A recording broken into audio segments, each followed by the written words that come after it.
Assalamualaikum, dear students.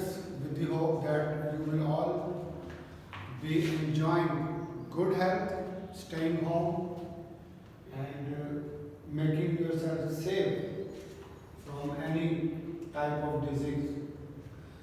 Okay, आज यूँ कहते हैं we are going to study, learn about paragraph number 4 of continuous passage. और वो पैसेज है, डर है कि दुनिया का तेल कुछ सालों के बाद खत्म हो जाएगा। इट इज फेयर्ड, डर है दैट के the world will run out of oil in a few years. Run out का मतलब होता है कमी हो जाना। जब भी आप वर्ब के साथ, वर्ब की फर्स्ट फॉर्म के साथ प्रेपोजिशन लगाएंगे तो ये फ्रेजल वर्ब बन गया।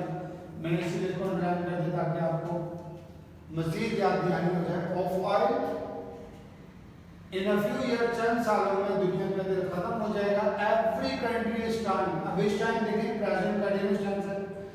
हर मुल्क कोशिश कर रहा है टू डिस्कवर, दरियाफ्त करने की। अब ये टू डिस्कवर इन्फिनिटिव हो गया, डिस्कवर वर्ब है, उसके साथ वो आ गया। मोर रिजर्व्स ऑफ ऑयल, रिजर्व्स होता है जखीरा या ज़खायर, ज्यादा ज़खायर दरियाफ्त करें। It is not yet known, मगर मालूम नहीं हाउ मच फ्रूट मतलब कोशिश है, सॉरी बराबर होना है, फल ले आना है। दिस एफर्ट, ये कोशिश, विल ब्रिंग, इनके ये कोशिश किस हद तक कामयाब होगी कुछ नहीं जानते। द नीड इज दैट, जरूरत ये है, द नीड इज दैट, जरूरत ये है कि वी शुड रिड्यूस, हम कम करें, आवर नीड्स ऑफ ऑयल, हमारी तेल की जरूरियात, हम हमारी तेल की जरूरत को कम करें। The use of oil for industry, इस्तेमाल, तेल का इस्तेमाल फॉर इंडस्ट्री, सनत एंड एग्रीकल्चर, ज़राअत के लिए, कैन नॉट बी रिड्यूस्ड, कम नहीं किया जा सकता है। Can not be reduced, can not be के साथ वर्ब की थर्ड फॉर्म आ गई। बट, मगर या अलबत्ता, द प्राइवेट नीड्स, निजी जरूरियात को, कैन बी कट डाउन, कम किया जा सकता है। लेकिन कट के साथ डाउन, कट वर्ब की फर्स्ट फॉर्म है, डाउन प्रपोजिशन है, अंडरलाइन कर दे, फ्रेजल वर्ब हो गया। वो शुड इंपोर्ट, हमें चाहिए हम दरामद करें बसें इन प्लेस ऑफ कार्स, कारों के बजाय। सो दैट, ताकि the facility of the buses, ताकि बसों की सहूलियात को फॉर द स्टूडेंट, तुलबा के लिए, कैन बी इम्प्रूव, बेहतर किया जा सके। लेकिन कैन के साथ बी और बी के साथ जब आएगा, बी जब आएगा तो वर्ब की थर्ड फॉर्म लगेगी। That is your passage number 4 and it is always important, it is a lot easier with the hope that you have learned it and understood it. Thank you very much.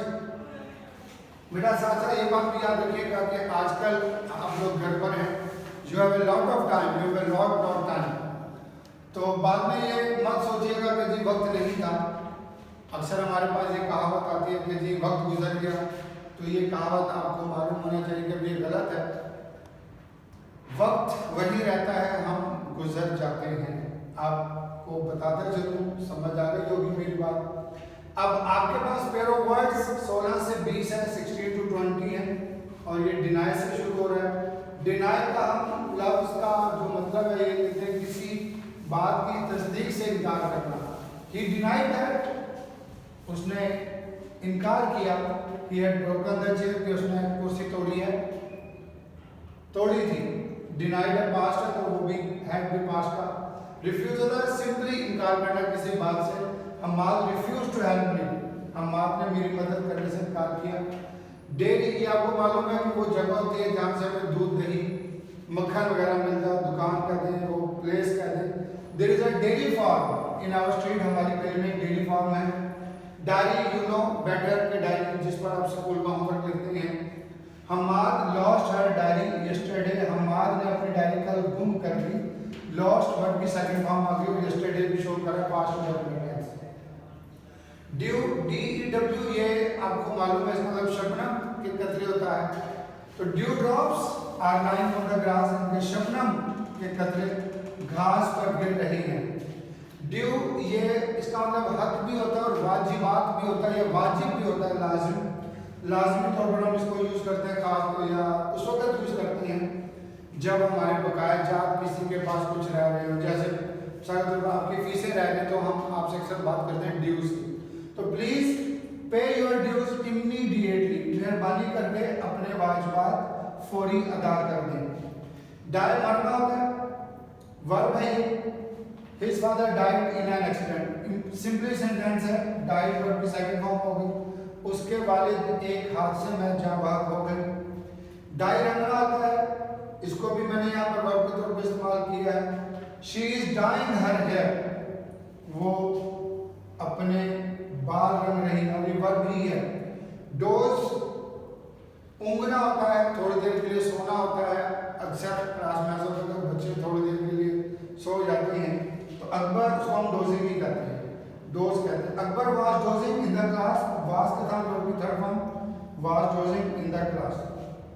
Dose ये होता है दवा की खुराक, यानी कि वो दवा जो डॉक्टर आपको काफ़ी सारी पूड़ियाँ बना कर देते हैं, उसमें से जो आप एक पूड़ी खाते हैं या एक खुराक लेते हैं उसको डोज कहते हैं।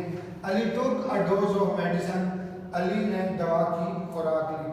बेटा ये पेयर ऑफ वर्ड्स और continuous passive you will definitely write and learn with the hope that you will be happy and enjoying better health. हमें दुआ में याद रखिएगा। अस्सलाम।